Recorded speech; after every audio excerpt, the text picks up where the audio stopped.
Starbucks found itself in the headlines here in China after China's Central Television, the television station run by the central government, ran a story about the high cost of Starbucks coffee in China. The program pointed out that a cup of joe from the coffee chain costs more in China than in the US and Europe. But this isn't a new discovery. In fact, Chinese consumers have been complaining about it for quite some time. And back in September, The Atlantic ran an article that asked why Starbucks is so expensive in China. According to a Weibo post that referenced the article, at relative cost adjusted to per capita income, a cup of grande latte cost $27, and that despite the high cost of the beverage and the low average income of Chinese consumers, Starbucks is thriving in the Chinese market. Now, as to the reason for the high cost, the article points out that rent is extremely expensive, as most coffee shops in China are much larger than in America because Chinese coffee drinkers like to lounge in-store with their coffee. The logistics also contribute to higher costs.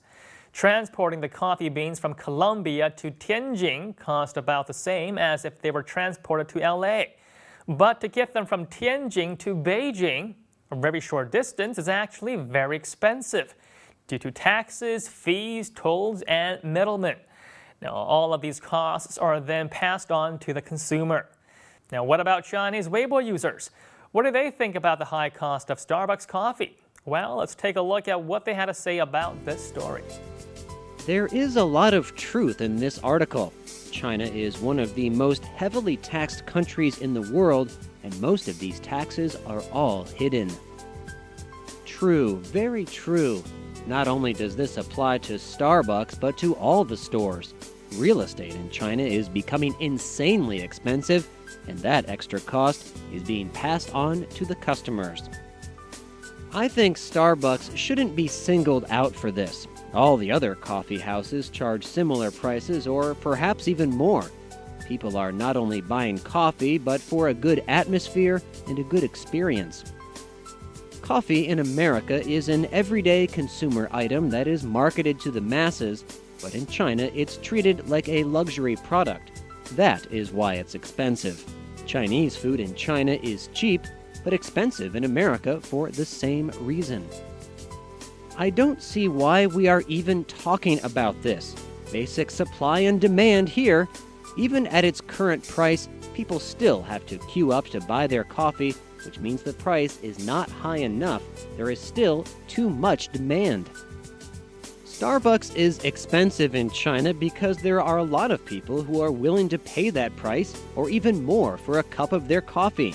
I don't see how this is Starbucks' fault. It is simply the way Chinese society has shaped and an example of the widening wealth gap between the rich and the poor.